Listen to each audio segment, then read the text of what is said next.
Thank you for joining our webinar today. My name is Mauro Kleider. I'm a Senior Product Manager with Amazon Redshift. Today we're going to discuss Redshift Spectrum, a feature of Amazon Redshift which enables you to run standard SQL queries against all of your data out to exabytes in various file formats in S3. We'll discuss big data and why we launch Redshift Spectrum, and we'll review the architecture in details. We'll also have an exabyte query demo, and we'll conclude with the benefits and use cases of Redshift Spectrum. Together with me today, we have several folks from the AWS team and specifically the Redshift Spectrum team. They'll be happy to answer your questions. In the right-hand side of your screen, feel free to ask and interact with our team. At the end of this session, I'll answer more questions and share this presentation with you over email in the next several days. So let's get started, and thank you for joining. So it's important to understand what big data is before we talk about Redshift Spectrum. And a lot of our customers shared with us what they think big data is, and we wanted to bring up our opinion here in terms of the different things that customers need to do in order to basically generate their data, collect it, store the data, process it, analyze, and share across the different teams that they have. When you talk about a lot of data, it can be hundreds of terabytes, petabytes, or even exabytes. You really need to start innovating around how you do that. Otherwise, you might face some challenges. Let's take a deeper look on how it actually works behind the scenes. So a lot of our customers generate a lot of data. It is very easy to do this today with a lot of the IoT devices that we have all over. Social and media trends are definitely contributing, and we have individual AWS customers that generate over a petabyte a day, right? And this is basically something that is easy to do. Now, it's also easy to store it. S3 is the perfect platform to do that in a very cost-effective way. Your data in any arbitrary amount can be there in S3 for you to analyze and take an action upon when you need it. But when customers want to analyze their data, they are fairly constrained. So they have a lot of data, but analyzing it, collaborating on the data that they have, and taking an action is a different thing. And this is actually why we came up with Amazon Redshift in about 4 years back. Now, our customers today have even more data. And this is what we actually called the dark data problem. The problem is that customers generate a lot of good data, valuable data for their business, but unfortunately is not being looked at because it is not available for analysis. It can happen because they cannot actually cleanse it or load it in time, or it's just too expensive for them to do so. And a lot of valuable data is just not being looked at, and business opportunities to better the experience of customers are not actually there. So with Redshift, a lot of our customers were able to analyze their data, and they have been able to do so with Hadoop frameworks as well. For example, Amazon EMR, our fully managed Hadoop service, allows our customers to directly access their data in S3. They can leverage thousands of compute nodes within a click within the AWS Management Console, and they can pretty much access any open file formats in S3 directly. Amazon EMR is leveraging popular big data frameworks, the most current ones, and customers don't need to worry about this kind of heavy lifting is being done for them. All they need to do is to code whatever they have in mind, right? It's a complete flexibility that customers are getting with Amazon EMR. On the other end, for data warehouses, use cases, customers actually need the super fast performance because of the local disks that we have with Amazon Redshift. We actually have two platforms. One of them is the SSD, which is the highest throughput available, and the other one is optimized for storage. Redshift leverages a pretty sophisticated query optimizer. We'll talk about it in a bit, and obviously optimizes joins to happen locally, so we minimize any network needed for this kind of operation. Redshift uses the same standard SQL that our customers have been using for years. We highly respect the investment that you've made in your tools, in your BI tools and other tools that you have on your end, and we wanted to make sure when we launch Redshift that it will work out of the box directly. And actually a lot of customers migrated to Redshift pretty easily just because of that. Redshift is the optimized way to do data warehousing in AWS and in the cloud as a whole. Now, the issue, even though we had these two technologies, is that customer really had to choose. And they shared with us that they don't want to choose, right? And we fully agree that they should not have to choose. They want all of the above. Let's see what it actually means. So customers want the ability to have, sophisticated query optimization. But at the same time, they want to be able to scale out their processing when they need it. They want to get the super fast performance that they get with Redshift, but also be able to analyze many different open file formats in S3 directly. And they want the throughput of the local disk that I just mentioned with Redshift and the ability to query data at a scale of Amazon S3, right? They want all of it. And they want all of it from one data processing engine that is able to access all of their data today and is going to be able to support them in the future when they have more data. We'll talk about it in a bit, but you'll see that data actually grows quite a bit annually, and in 10 years from now, you might have 3 orders of magnitude more data than you have today. One more thing that customers ask us to do is to allow them to use the very same data set in S3 to allow them basically to query it with multiple other tools. And within AWS, we have this vision that you actually use the tool that makes sense for you for the specific task in mind, and you pay only for what you use, right? So it was also an important decision, and this is basically why we developed and invested a lot of engineering efforts in Amazon Redshift Spectrum. Redshift Spectrum is a feature of Amazon Redshift that allows you to query your data in S3 directly. Let's talk a bit about the different benefits. So with Redshift Spectrum, you can actually run the same exact SQL queries, the read SQL that you have with Redshift, against your data in S3 and leverage thousands of nodes behind the scenes in a fully managed and transparent way. Because of this infrastructure, it is extremely fast even at exabyte scale. Even more so when you have just terabytes or even petabytes, as many of our customers have, it will scale transparently behind the scenes for you. It is also highly available. I mean, within the region, S3 is a regional service. Within the different AZs, you can have multiple different Redshift clusters accessing the same data set that you have in S3. Now, all of these resources are available for you on demand when you need those. So we're talking about thousands of nodes that you can potentially leverage. You don't want to pay for these nodes unless you use them. And this is exactly what we have in terms of the pricing model. It is pay by the query for the amount of data that you actually end up scanning. We'll talk about it a bit more, but essentially the data that you end up scanning can be partitioned in S3, can be using columnar file formats, and can employ compression, which means that you actually scan just the minimal set of data that you need for a query. Your queries are obviously much faster, and you pay much less for data scanned. It's not to say that you, like other vendors, need to scan all of your data all the time. It's definitely not the case. We're not only leveraging a lot of compute resources, we're doing that very effectively. Now, Spectrum, as a feature of Amazon Redshift, actually extends the capabilities of Amazon Redshift as you know it. So within a Redshift cluster today, we're able to accommodate up to 500 concurrent connections. Redshift Spectrum actually allows you to have multiple different clusters. Those can be sized differently, different number of nodes, different type of nodes across the region that can access the same data set. And you can actually charge back to the specific business or teams that are using different clusters and have both or multiple workloads run in parallel against the same exact data set. This is pretty much the collaboration that I was talking about. In addition to that, all of these users that you now have with Redshift Spectrum can access their data directly in S3. This means that they don't need to ETL the data. They don't need to wait for someone from the engineering team to allow them to load the data to the Redshift cluster. They can go directly to S3 to query it in place in multiple different file formats. A lot of our customers have data coming from multiple different sources in different file formats.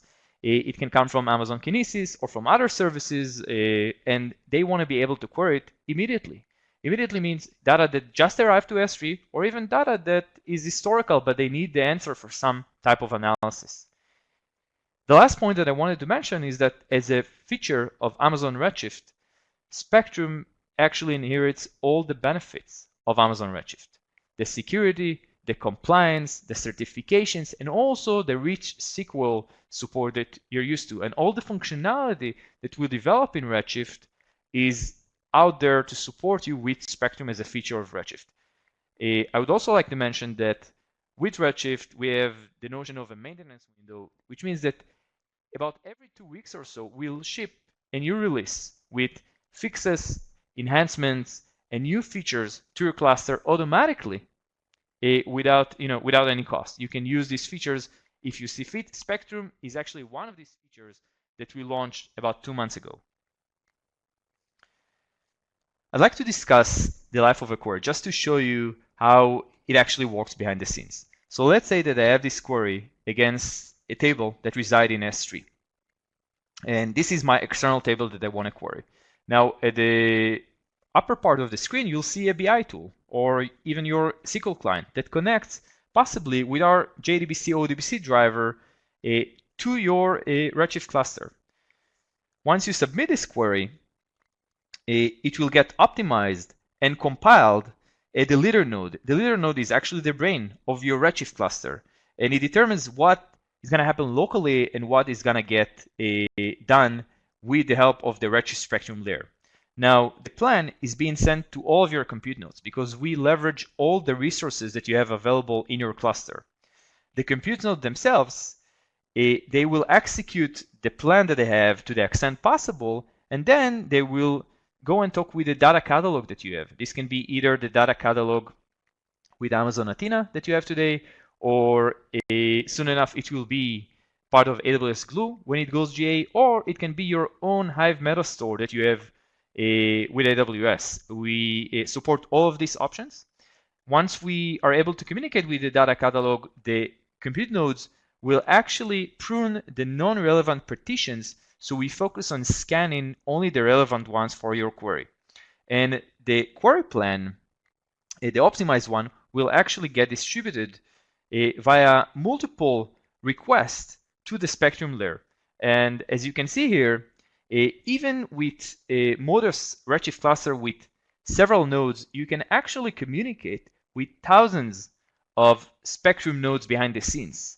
But if you add more nodes to your Redshift cluster, you'll get more parallelism out of the Spectrum layer, which means that there is some correlation there. You'll see the demo in a bit, and you'll see that we're actually able to scan and process an exabyte query with just 20 nodes, right? So you can basically take advantage of the scale out and the flexibility and elasticity of the Spectrum layer.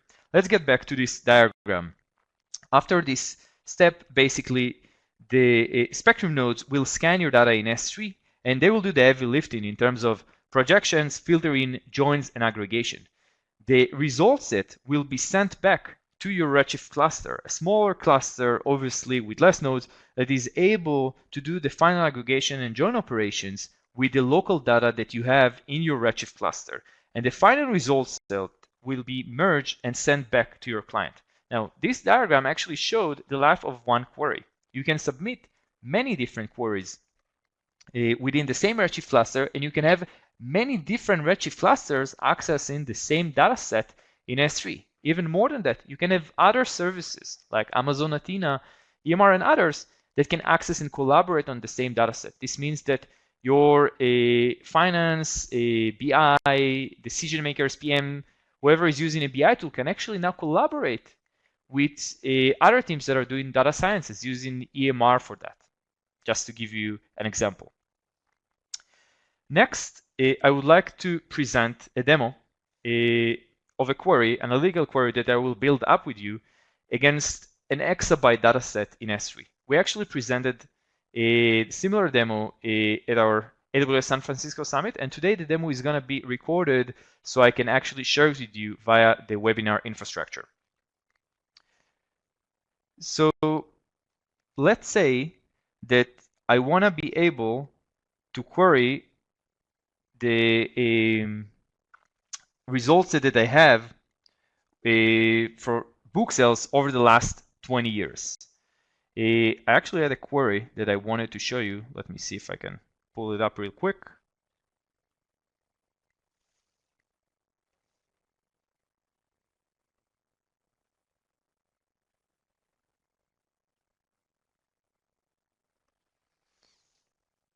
Okay, so let's get back to this query. Basically, what you see here is an analytical query, a pretty complex one, but still a query that most of our customers will run daily to understand their business, to understand their customers, to be able to order the next books, for example, for Harry Potter with J.K. Rowling. Now, in this specific case, we're going after an exabyte dataset.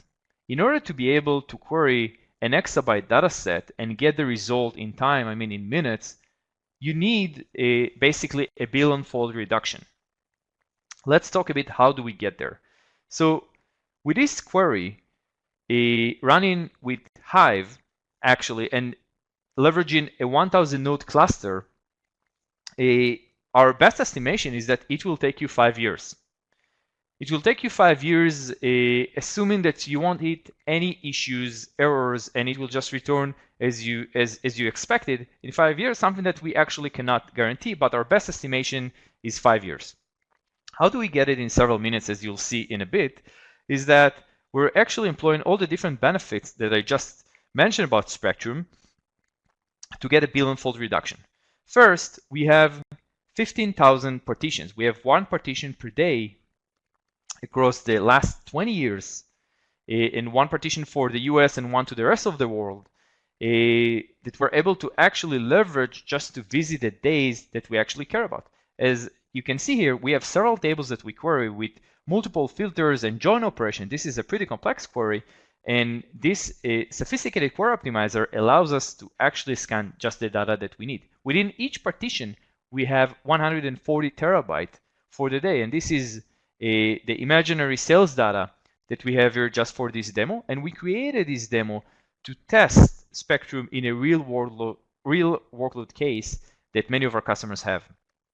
Now, the bill and fold reduction comes from the fact that we're able to leverage compression, which gives us about 5x. Most of our customers see even more than that.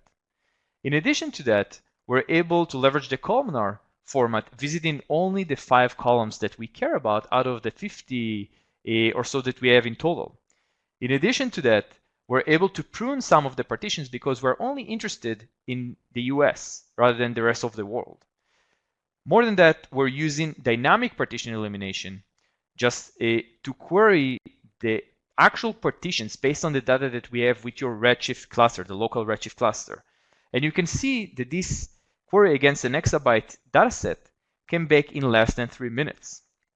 This is also because the Redshift cost optimizer is actually giving us about 40x reduction because it is able to modify the plan and make it as effective as possible to focus on the query result that actually matter to you. Okay, so this is actually the buildup of the query that I was meaning to present to you before, and let's go through it very quickly.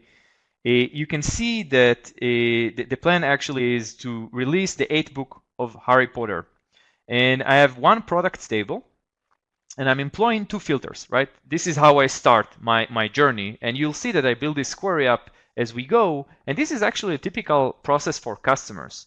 They will actually look at a different type of queries against the same data set. They don't know in advance how to query it and how the query should look like. They will build it either on their own with a SQL client or using a BI tool. So next, I'm just interested in the sales of prior books that J.K. Rowling has written, and I just want to make sure that I return the top 20 values because this is what I'm focusing on. And here I added one more table. It is an S3 table that is called customer order item details. It is a pretty big table that resides in S3. I don't want to persist it within my Redshift cluster, but I want to be able to access it whenever I need to do so.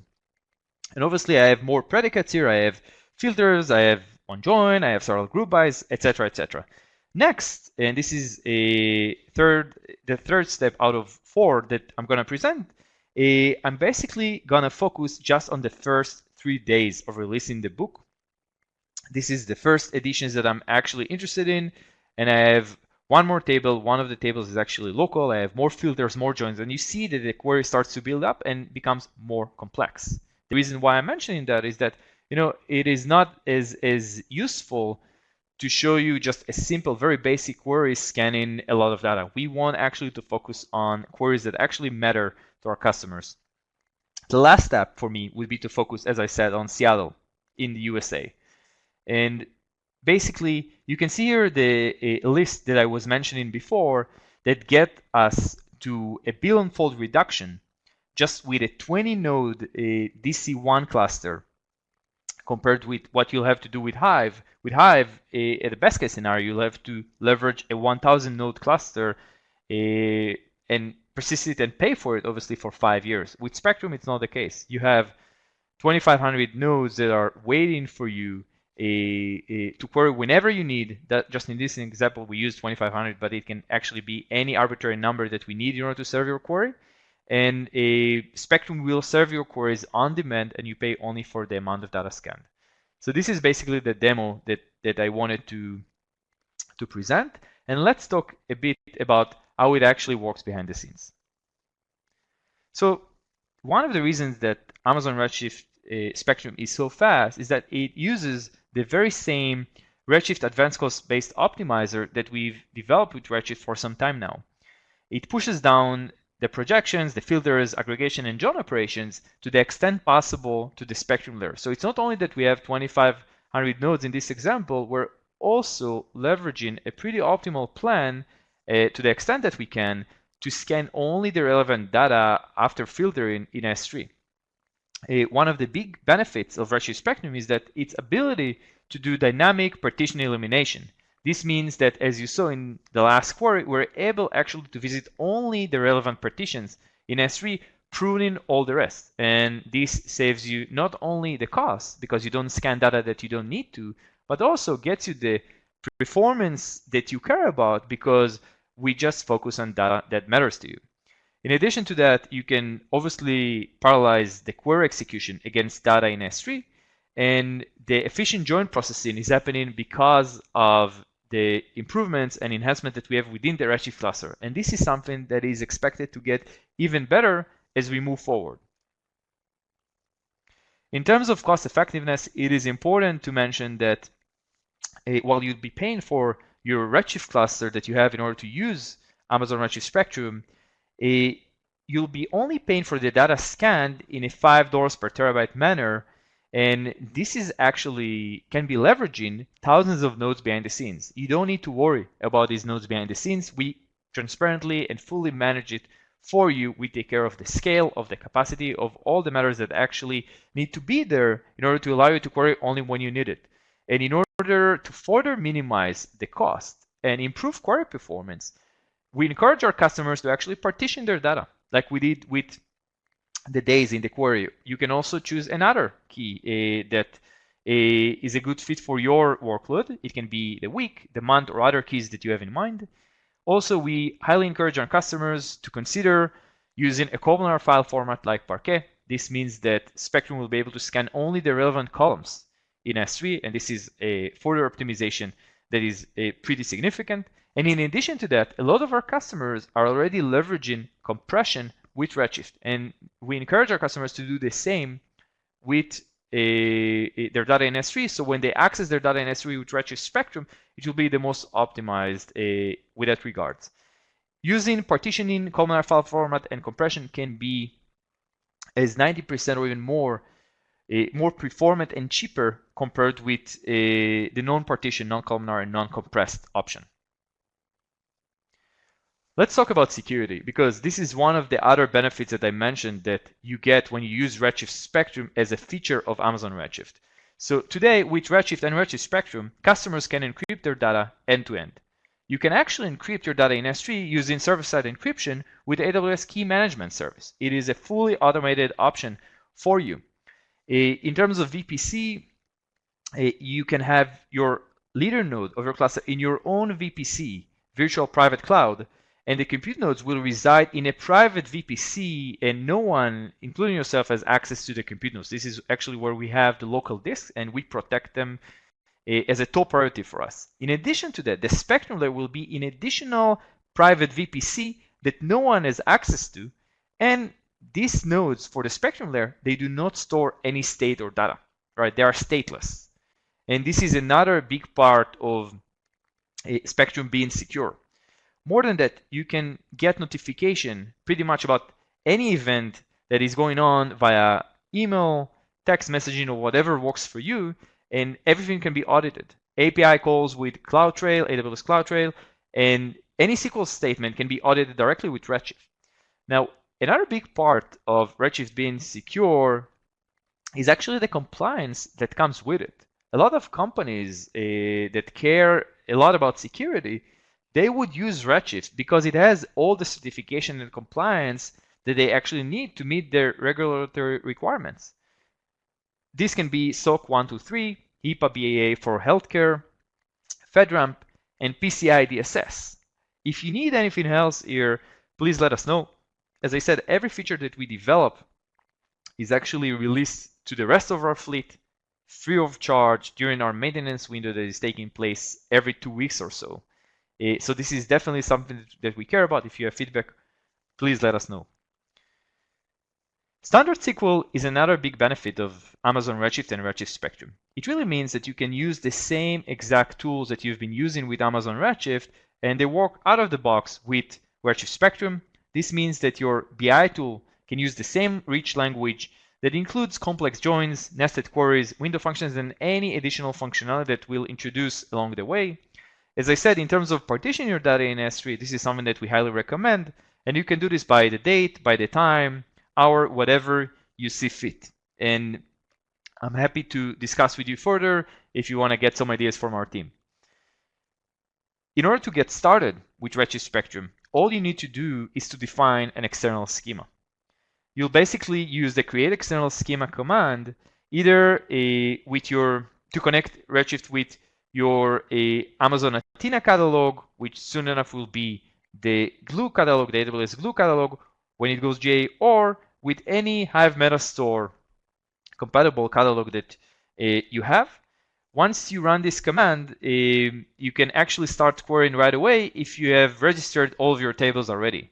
The way to query these tables would be to query against the schema name.table name. Now, if you haven't registered your external tables already, all you need to do is to create external tables and use this syntax to do so, and that's it. From that moment on, your data is actually discoverable not only by Redshift Spectrum, but also by Amazon Athena and other services.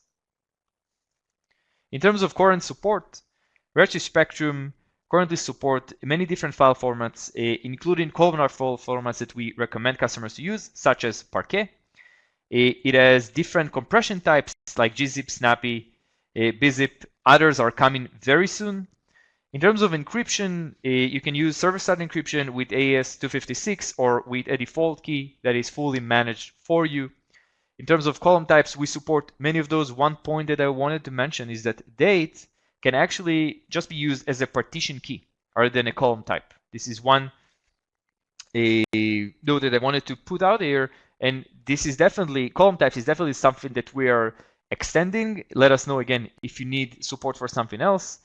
The table can be non-partitioned or, as we encourage, partitioned, so you visit only the relevant partitions for your query. In terms of converting to a Parquet file, for example, you can have a Hive job running on Amazon EMR pretty easily and store the result set as Parquet, or you can run a 20-line PySpark code with EMR. This will cost you as a one-time operation less than $5 and will actually reduce as much as 90% of the footprint compared with text file when you use Parquet with snappy compression. This is pretty meaningful. Again, one-time operation that you need to do going forward. Your data is already columnar and you can access it not only with Redshift Spectrum, but also with all other services directly in S3. So a lot of you might be asking yourself like, hey, I don't have an exabyte. I saw this exabyte query. I was actually impressed. It queries it by less than 3 minutes, but I don't have an exabyte today. Should I consider Spectrum? And my answer is definitely yes. I would encourage you to consider Redshift Spectrum, to have a POC with it, because of several reasons. Let me start with the first reason, is that your data will get bigger with time.